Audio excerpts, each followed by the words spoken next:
One of the most interesting things about attraction is that it rarely begins with a grand declaration. We imagine that if a man is truly interested in us, there will be some unmistakable moment where he suddenly makes everything obvious. He will say exactly what he feels, pursue us with perfect consistency, and remove every possible doubt. But real human behavior is rarely that clean. Attraction often appears first in the smallest places. It appears in the extra question he asks when the conversation could have ended. It appears in the reason he finds to stand near you for another few minutes.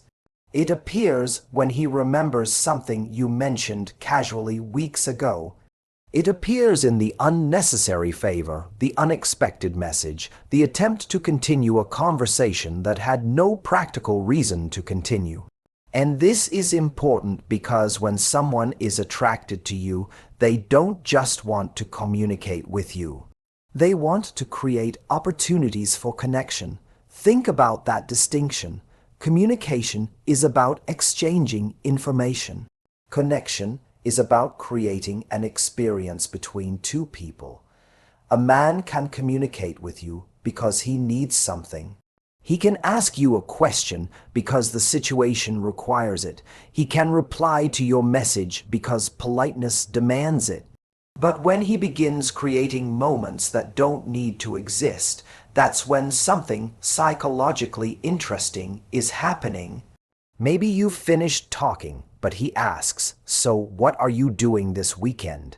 Maybe he already has the information he needs, but suddenly another question appears. Maybe he sends you something he saw that reminded him of a conversation you had days ago.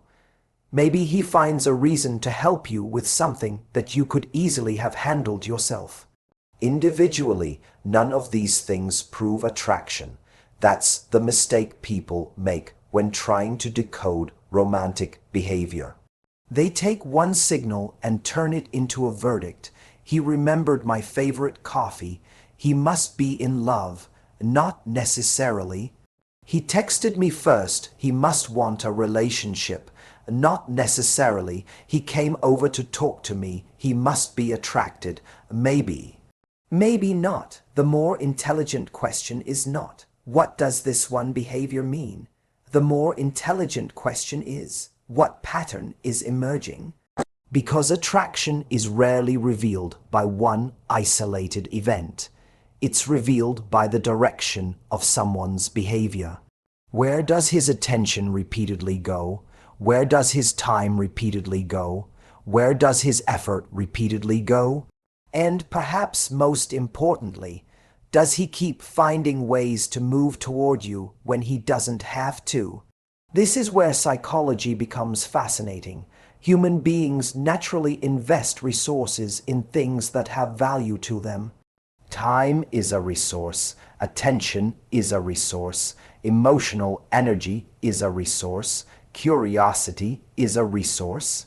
When someone repeatedly spends those resources on you without needing to, it tells you something. It doesn't automatically tell you that he wants a relationship. It doesn't guarantee emotional maturity. It doesn't guarantee compatibility. But it does tell you that something about you has become psychologically significant to him. And that's the subtlety women often miss. They look for the dramatic gesture because dramatic gestures are easy to recognize. But attraction often starts with attention before it becomes action. A man who is interested may not yet know exactly what he wants. He may not be ready to define his feelings. He may even be trying to understand them himself, but his attention can reveal what his conscious mind is still negotiating. He notices, he remembers, he returns, he creates another opportunity, and then another. That's why I want you to pay attention to something very simple. Does he keep reopening doors that could have naturally closed? Imagine you're having a conversation. The practical topic is finished. There is a natural ending. You say goodbye. But then he says, actually, one more thing, and suddenly you're talking for another 15 minutes. That one more thing may not be about the thing at all. It may be about the fact that he doesn't want the interaction to end. Now, of course, you have to be careful here. Some people are naturally sociable. Some men are friendly with everyone. Some people simply enjoy conversation.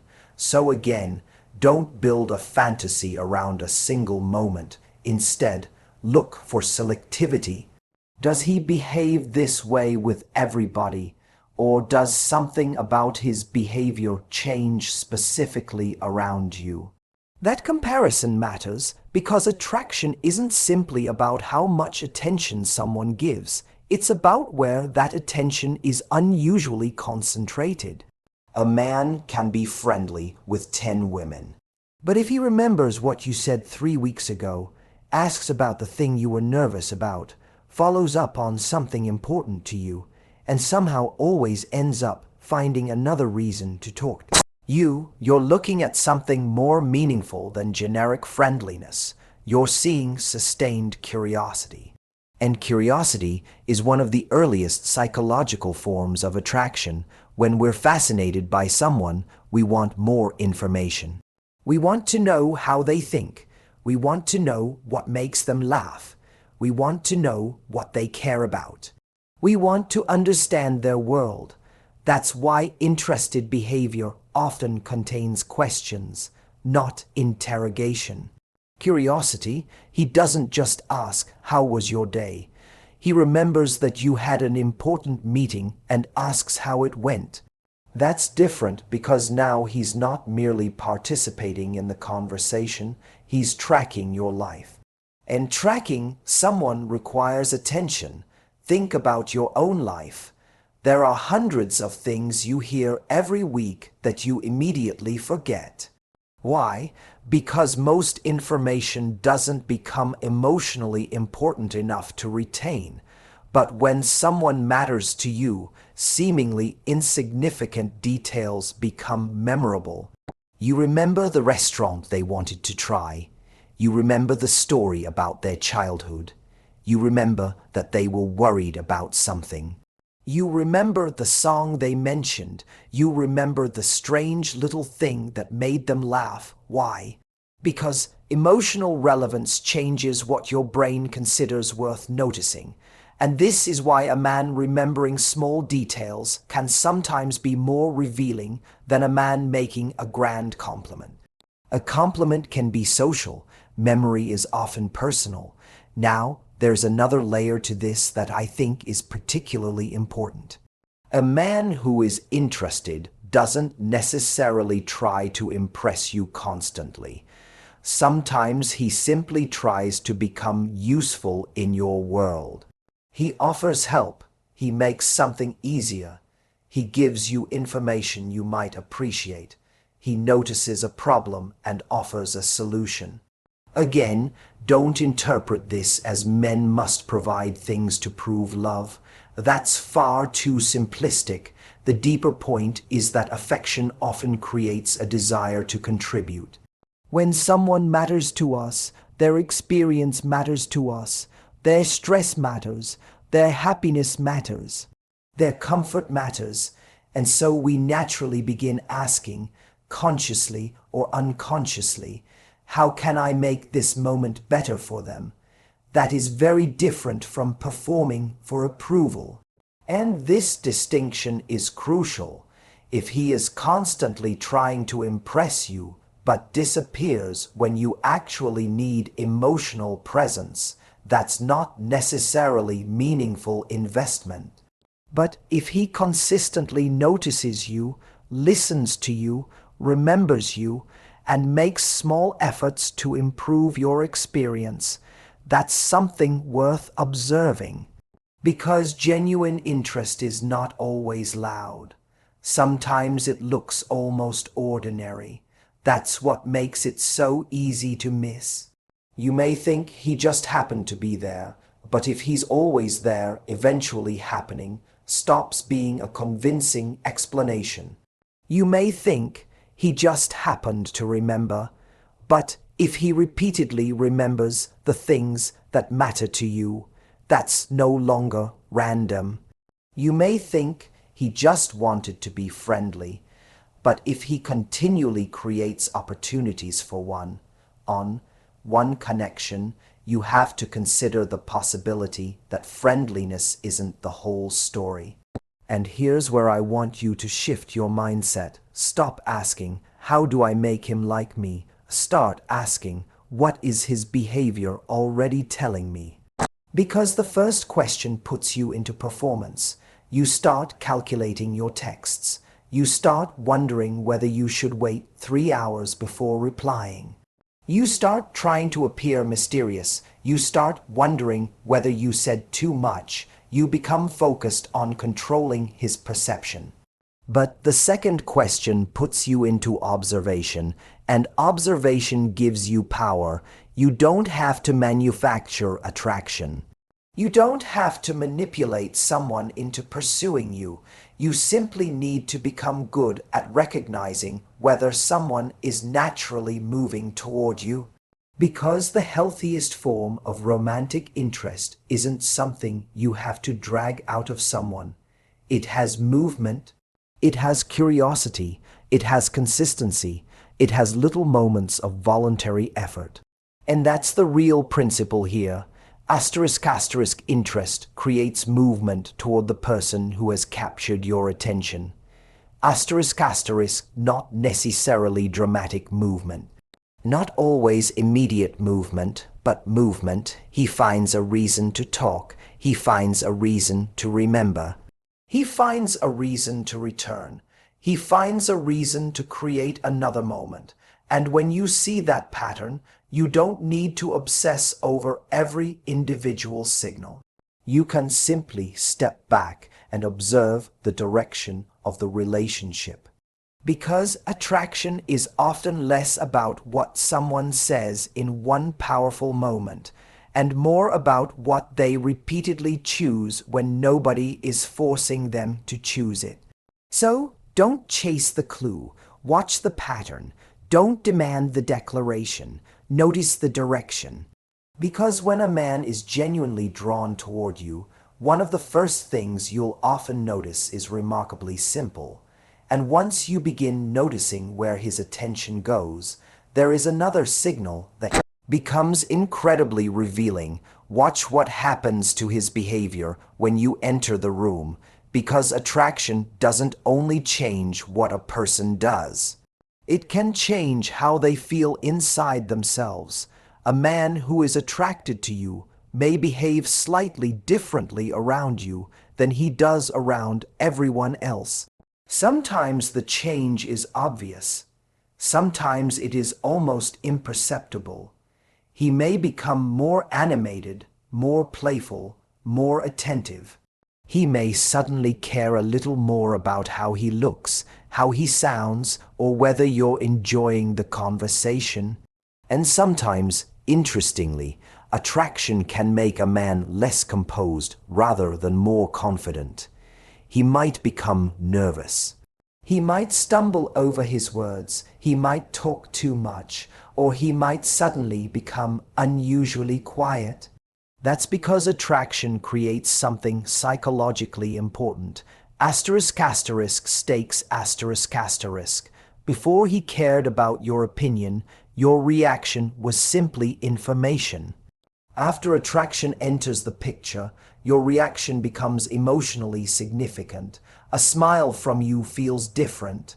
A cold response feels different. Your approval feels different. Your attention feels different. And when another person's reaction begins to carry emotional weight, our behavior naturally changes. This is why you should never assume that attraction always looks like confidence. Sometimes attraction looks like confidence because a man becomes energized by the person he's interested in. But sometimes attraction looks like awkwardness because suddenly he has something to lose. Think about the difference. When you're speaking to someone you don't care about impressing, you don't monitor every sentence. You don't wonder whether your joke landed. You don't replay the conversation afterward, but when you really care about someone's opinion, suddenly you're conscious of yourself. Did that sound stupid? Did she understand what I meant? Was she interested? Why did she look away? This is human psychology. The more emotionally important the interaction becomes, the more self-awareness can enter the room. So if you notice that a man seems subtly different around you, don't immediately label every nervous gesture as attraction. Instead, compare. How does he behave with his friends? How does he behave with other women? How relaxed is he normally? And then, what changes when you're present?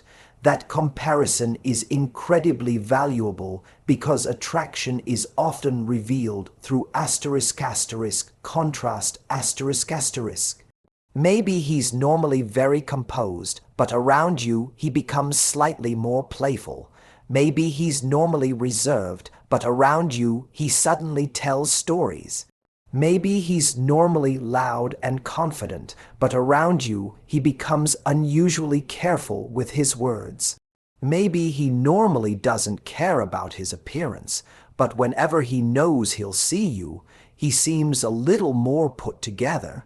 None of these things, by themselves, prove anything, but together they can reveal a pattern, and there is a deeper reason for this. When we like someone, we become more sensitive to feedback. We start watching their face. We notice whether they laugh. We notice whether they lean closer. We notice whether they seem bored. We notice whether they continue the conversation. In other words, attraction can make someone more asterisk asterisk responsive asterisk asterisk to you. That's why one of the subtle signals to watch for is not simply whether he talks to you, but whether he watches your reaction while he talks.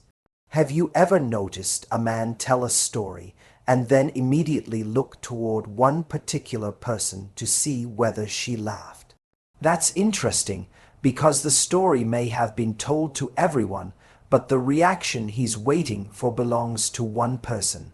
And that tells you where the emotional audience is. This doesn't mean every glance is romantic. Humans naturally seek feedback from people around them. But repeated, selective attention is different. If he consistently checks your reaction, remembers your opinions, adjusts his behavior based on your responses, and seems particularly interested in whether you're enjoying yourself, then you're no longer just part of the crowd. You've become someone whose response matters, and that's a powerful distinction. Because attraction is not merely wanting someone's attention. It is beginning to care about what happens inside that person's experience of you. You can see this in something as simple as teasing. A man who is attracted to you may become more playful around you. He may tease you lightly, create inside jokes, or look for opportunities to make you laugh. Why? Because humor creates connection. When two people laugh together, they temporarily create a private emotional world. There is an us inside the larger environment. And when a man repeatedly tries to create that experience with you, it may be his way of testing emotional chemistry. He's asking without necessarily realizing it, do we have a rhythm? Does she understand my humor? Can I make her smile? Do we enjoy being around each other? That's much more psychologically significant than simply making conversation. But again, there is a danger here. You cannot take every playful interaction and turn it into evidence of romantic interest. Some people are naturally flirtatious. Some people are naturally charismatic. Some people make everyone laugh. The question isn't whether he can create chemistry. The question is whether he seems particularly motivated to create it asterisk asterisk with you asterisk asterisk. That distinction protects you from both extremes. One extreme is romanticizing everything. He looked at me twice. He's obsessed. The other extreme is dismissing everything. He's just being nice. Nothing ever means anything. Neither approach is intelligent. The intelligent approach is observation without fantasy. You collect patterns, you allow evidence to accumulate, and you remain emotionally grounded while you do it. Because here's something that happens when you're attracted to someone yourself. Your brain becomes an unreliable narrator. You start seeing what you hope to see. A message becomes a sign. A smile becomes a confession. A delayed reply becomes a psychological game. A compliment becomes proof of deep feelings, and suddenly you're not observing the relationship anymore. You're interpreting it through desire. That's why one of the healthiest things you can do is ask yourself, would I interpret this behavior differently if I weren't attracted to him? That's a powerful question. It creates distance between reality and projection, and that distance is where clarity lies. Now, there's another subtle change that can happen when a man is into you. He may become more attentive to your preferences. He remembers what you like. He notices what you don't like. He adjusts. Maybe he knows you prefer a particular kind of coffee. Maybe he remembers that you don't enjoy crowded places. Maybe he knows you're passionate about a particular subject and brings it up later. Again, this connects back to attention. When someone matters, details stop feeling like details. They become information worth keeping. And this is why genuine interest often feels surprisingly simple. You don't necessarily feel like you're decoding a mystery. You feel seen. He notices. He listens. He remembers. He responds. He doesn't just wait for his opportunity to speak.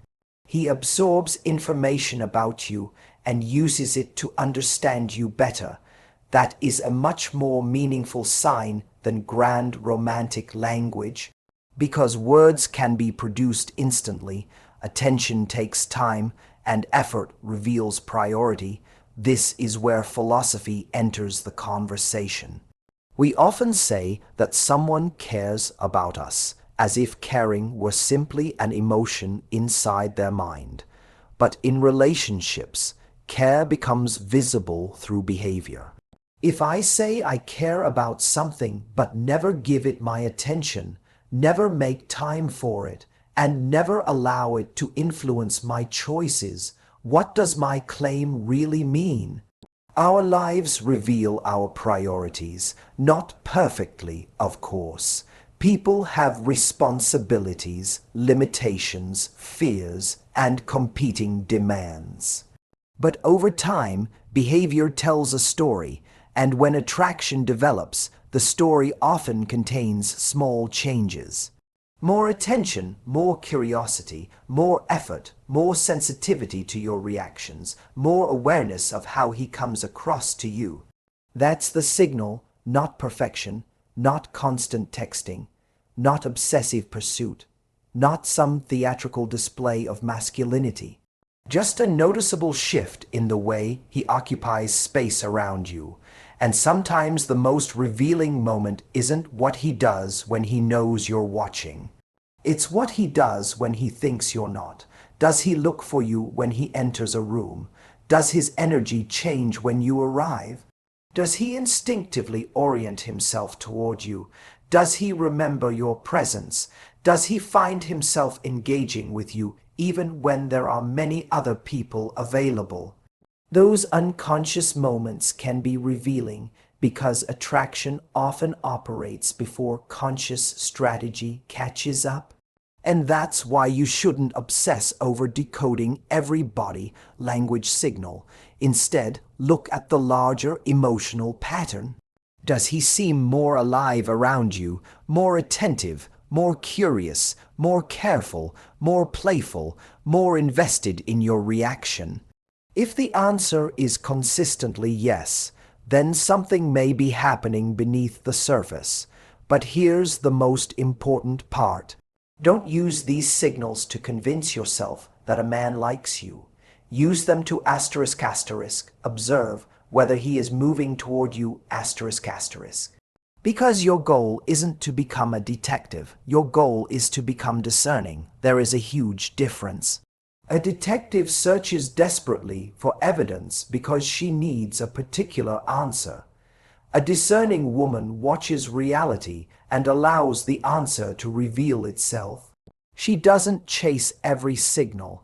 She doesn't force meaning onto ambiguity. She doesn't need to turn a glance into a love story. She watches consistency. She watches effort. She watches whether his behavior becomes increasingly intentional. And when you start looking at attraction this way, you become less anxious because you no longer need to manufacture certainty from tiny moments. You simply notice the direction. A man who is attracted to you may not always know exactly what he wants. He may be nervous, he may move slowly, he may not express himself perfectly. But if his behavior repeatedly changes around you, if your reaction matters more to him, if he becomes more attentive and engaged in your presence, then you have something real to observe. And eventually that brings us to the next level of attraction, when attention becomes access. Because once a man isn't merely changing around you but starts letting you into his private world, his thoughts, ambitions, fears, stories, and future plans, the question becomes deeper than, is he attracted to me? The question becomes, is he beginning to emotionally invest in me? And that is where attraction starts becoming something much more meaningful. So don't measure interest by how perfectly confident he looks. Measure it by how differently he becomes when you are there. Because sometimes the clearest evidence that you matter isn't what he says. It's the person he seems to become in your presence.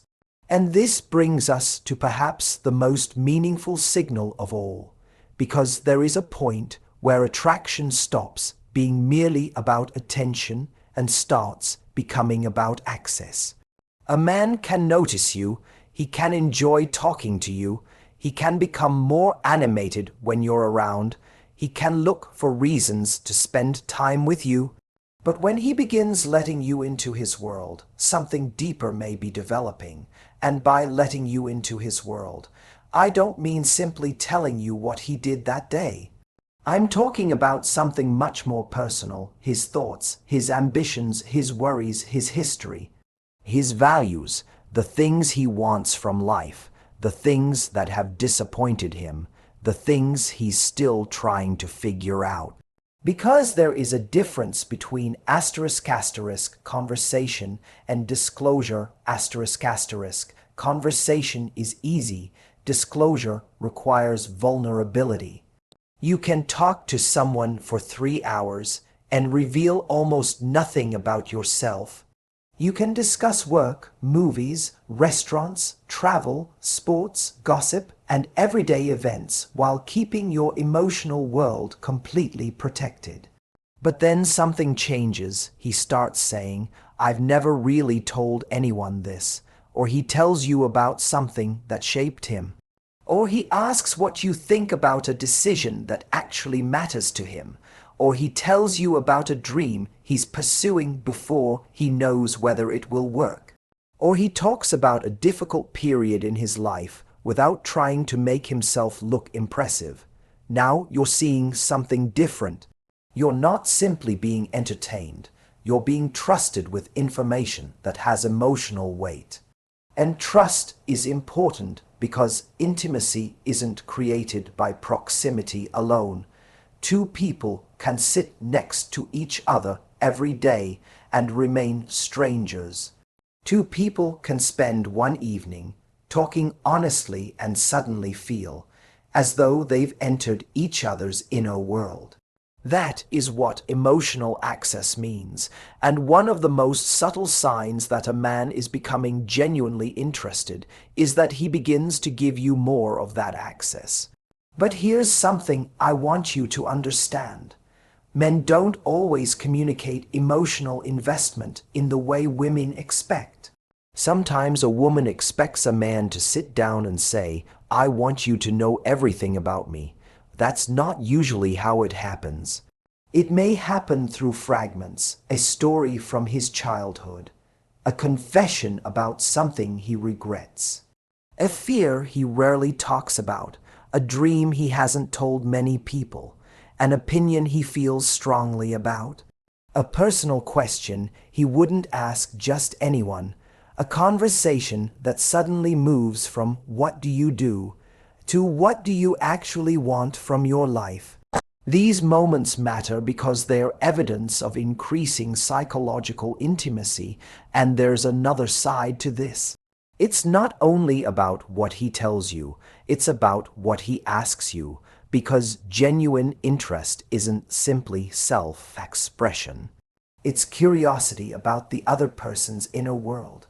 He wants to know what shaped you, what you believe, what you value, what makes you feel alive, what you're afraid of, what kind of life you want, what you wouldn't compromise on, what you've learned from your past.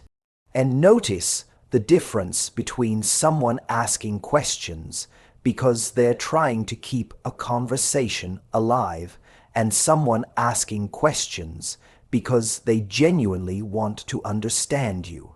The first is conversational, the second is relational. One keeps the interaction moving, the other tries to understand the person. And that's why you should pay attention to the quality of his questions. Does he ask something and immediately move on? Or does your answer lead to another question? Does he remember what you told him? Does he bring it up later? Does he connect different pieces of information about you? Because when someone is emotionally curious about you, they don't just collect facts. They begin building a picture. They start understanding who you are. And that's psychologically significant. Human beings naturally create mental models of the people who matter to them. We try to understand what makes someone happy, what upsets them, how they think, what they need, what they value. The more important someone becomes, the more detailed that internal picture becomes. So when a man begins remembering your stories and connecting them over time, it can indicate that you're becoming psychologically significant to him. But there's an even deeper signal. He starts including you in his future thinking. Maybe he says, "You'd love this place." Maybe he tells you about a trip he wants to take. Maybe he says, "Next time we should." Maybe he talks about something months away and naturally assumes you'll still be part of the picture. Now, again, don't confuse a casual statement with commitment. People say things casually all the time. But repeated future-oriented language can tell you something, because when someone begins imagining experiences with you, they are mentally extending your connection beyond the present moment. And that's a form of investment. The future is where our values become visible. We don't spend our future casually. We allocate time, we make plans, we imagine possibilities, and when someone starts making room for you in those possibilities, you're seeing movement from attraction toward integration. That's an important distinction. Attraction says, "I enjoy being around you." Integration says, "I can imagine you being part of my life." Those are not the same thing. And this is why you shouldn't become overly impressed by intensity. Someone can feel enormous attraction and still have no capacity for a healthy relationship. Someone can text you all night and never make a real place for you in their life. Someone can tell you that you're different from every woman they've met and still behave inconsistently. So the question isn't simply, does he feel something? The more important question is, does his behavior create space for me? Because feelings without action are difficult to build a relationship around. A man may be attracted to you. He may think you're beautiful. He may be fascinated by you. He may even fantasize about a future with you. But if none of that translates into meaningful behavior, then what you have is potential, not a relationship. This is why emotional access matters so much. When a man starts letting you into his world, he is creating space. He's saying, through behavior, there is a part of my life that I want you to see. And eventually, perhaps, there is a part of my life where I want you to belong. Now, there is an important distinction between vulnerability and emotional dumping. Someone telling you everything immediately isn't necessarily intimacy. Sometimes it's poor boundaries, sometimes it's loneliness, sometimes it's a desire to create instant closeness without actually building trust. Healthy intimacy tends to develop progressively. There is reciprocity. He shares something, you share something. He listens, you listen, trust grows, understanding grows. The relationship earns deeper access over time. That's very different from someone unloading their entire emotional history onto you on the second date and then disappearing for a week. Intensity is not intimacy. Remember that. Intensity can happen quickly. Intimacy is built, and that's why the most meaningful signal isn't simply that he opens up. It's that he gradually allows you closer while remaining consistent **. He doesn't just reveal his inner world when he's lonely. He doesn't only contact you late at night. He doesn't use vulnerability as a shortcut to physical intimacy. Instead, he begins allowing you to know him across different contexts. You see his serious side, his playful side, his ambitious side, his uncertain side, his ordinary side, and he becomes increasingly comfortable being a whole human being around you rather than a performance. That's a beautiful stage of attraction because it means he no longer wants merely to impress you. He wants to be known by you.